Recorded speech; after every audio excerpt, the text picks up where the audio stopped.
Hello and welcome to the NHL Best Bets. Yesterday, playoffs continued with three games. We had a picks for two. This time, underdogs were not as good as earlier. Coin flip in Washington turned this time to Boston when Boston scored in overtime 4-3 winner and took victory here, series 1-1. And then in Carolina, home team showed why high-octane offense is difficult to stop. Nashville goaltender Juuse Saros played well, but he was able to stop all except 4 shots, last one to empty net, and Carolina win 5-2. Tommy, what's your take out of these games? Well, not very surprising results, but of course bad for us because we picked the underdogs to win. Washington showed that they are as good team as they were in the first game. Of course, a little bit maybe the goaltending situation is affecting their defensive performance, and now Boston got a couple of chances more, pretty good ones as well. So they scored 4 goals, Capitals only 3. So this time the coin flip went to Boston, maybe deservedly so, but with these values, of course, the home team, Washington Capitals, still was a good pick. I would make that bet again with plus 120.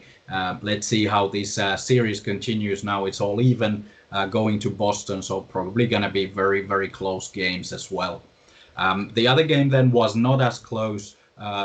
Only after 2 periods it still was. So it was Juuse Saros who kept Nashville in the play.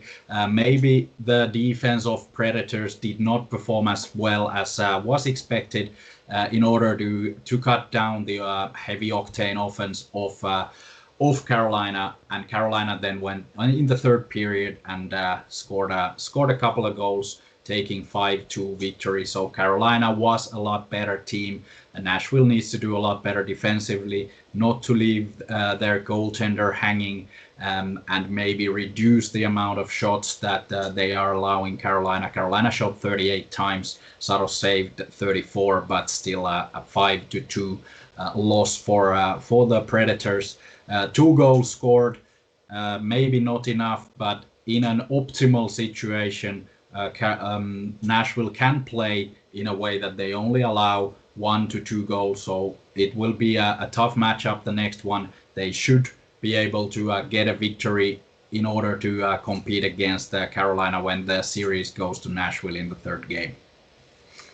Yeah, these offensive-minded teams like Carolina and Colorado that won St. Louis 4-1 show that it's very difficult to shut down them and slow down their offense.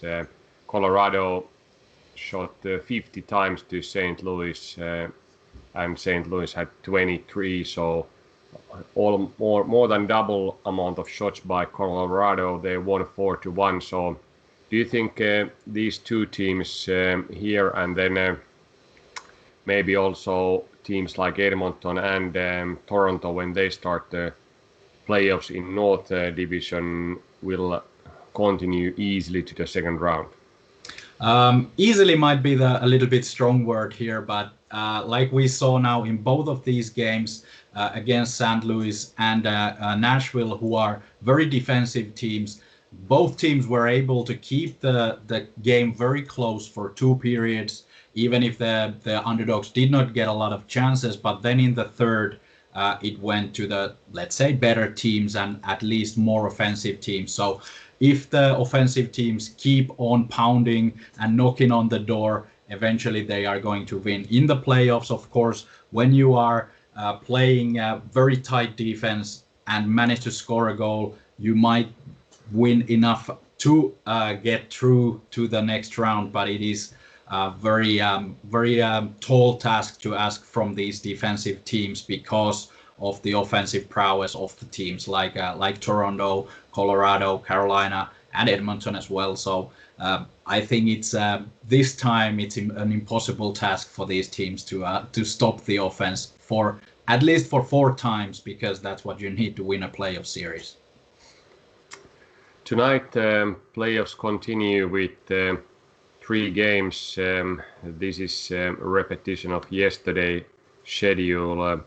We have here picks for these games. New York Islanders in Pittsburgh, second game. First one turned to the visitors, and now it's very important game for home team. They don't want to go to the New York with 0-2 deficit, and also good value for Pittsburgh, minus 128 odds for the win. Then Tampa Bay, Florida, very even game there as well. First met between these teams. There was 11 goals in that game. Now over 5.5 goals. Also provide good value, minus 119. Florida cannot win these games without scoring a lot. Tampa Bay has tools both to defend and score a lot, so we expect another goal extravaganza here in Florida tonight. Yeah, let's see the Florida game first. Like we saw in the first one, Florida Panthers are capable of scoring a lot of goals against a good team defensively like Tampa Bay is, but they are not able to defend at the same time. So it is an interesting match to see how Florida will change the game, if they can or if they will. I don't think they will, because the offense is their best weapon, and in order to beat Tampa Bay, they do need to score a lot of goals and also take care of the puck a little bit better. They had a lot of turnovers. They allowed Tampa Bay to get a great scoring chances. That's something that they have to stop, but Tampa Bay is so good in that I do expect them to score also a couple of goals. In the simulations, the game is very even. Tampa Bay is a slight favorite, but both teams are scoring more than 3 goals, so we're going easily over the line of 5.5. It is 63% in the simulation, so I'm expecting another, maybe not 11-goal game, but let's say that 6 to 7 is quite likely in this case. Then the Pittsburgh Penguins New York Islanders game, we did pick Penguins in the first one as well.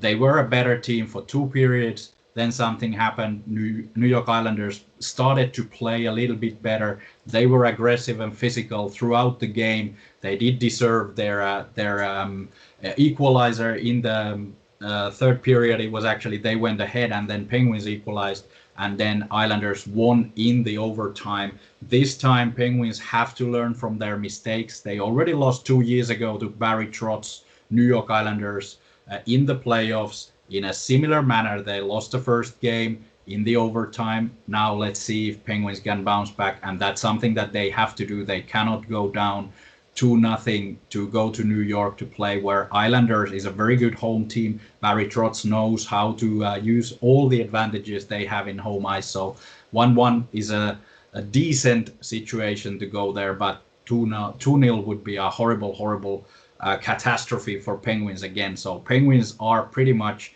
in need of a must win. So let's see if they can deliver, or is it another disappointment like last season? Yeah, that's interesting to see, because Pittsburgh surprised many like us during the regular season with their good play, and now it's time to continue with those good performances, but it requires a bit more from every angle. Also, goaltending wasn't so great in first game, so that requires a bit improvement. Then third game, Minnesota continues series in Vegas. First one went to visitors in overtime, 1-2, bit deja vu from the last season from playoffs in Vegas. They had a lot of shots, not very good chances, and no goals at all. So let's see if they change their approach, that they will create better chances, and also returning of Max Pacioretty would definitely help, because he was one of their top guys to snipe goals during the regular season, and as long as he's out, they are lacking this firepower that they definitely need. Yeah, it's an interesting situation there, because Vegas was very good in the first game. Minnesota was better defensively, but Minnesota also had more chances. So Vegas, in order to survive this series, probably does need to play a little bit more defensively. But as we've seen, that hinders their offense a lot. So then they can't score goals. So we'll see which way they go. Do they keep on pounding, doing the same things they did in the first game, trying to break down Minnesota's defense, or are they going to approach a little bit more conservative, maybe play a little bit more defensively, allow Minnesota to take the initiative and keep control of the puck and then hit back, because that's something that Vegas is able to do as well. It's a very versatile team in that matter, because there is not a lot of star players. There is not a certain way that they need to play. So I think it might be that Vegas will go a little bit more defensive in this game, allow Minnesota to take the initiative, but then hit back, because that's also a good weapon, especially against Minnesota, maybe not so talented in the offense. So they are not likely to score a lot of goals, even if they get a couple of chances, especially if Marc-Andre Fleury plays as he did in the first game. Yeah, Marc-Andre was pretty good in the first game, and we don't expect too much letdowns there. I remember during the regular season, he was quite a phenomenon during the early season when they were playing a lot of back-to-back or games with one-day rest, and he didn't show any kind of fatigue regardless of his age.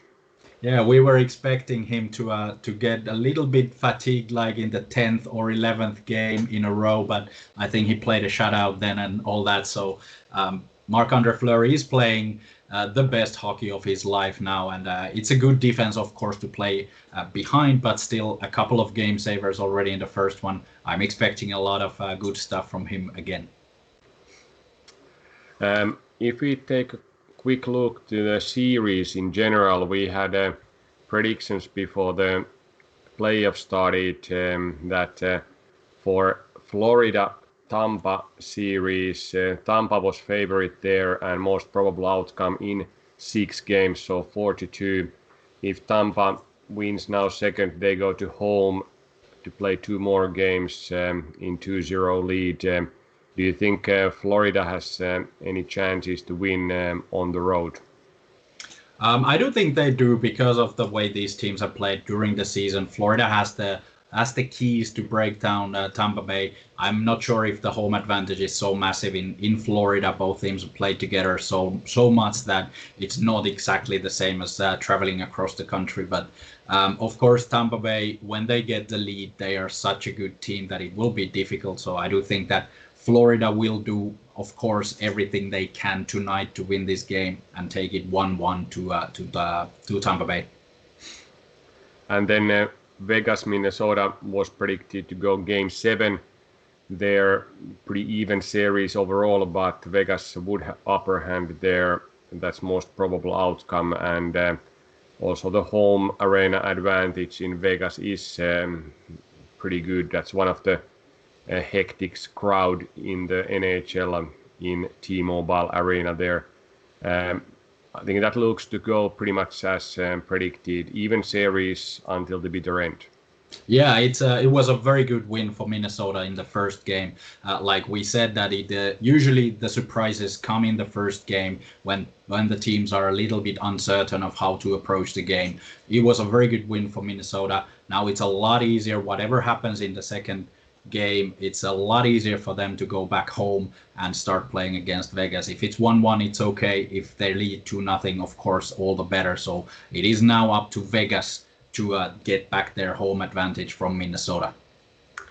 And then third game, Pittsburgh Islanders, that was predicted to go in 5 or 6 games, both have same probability to Pittsburgh, so 4-1 or 4-2. If now Islanders make another upset against Pittsburgh, do you think Pittsburgh can sweep the series after that and win 4 in a row?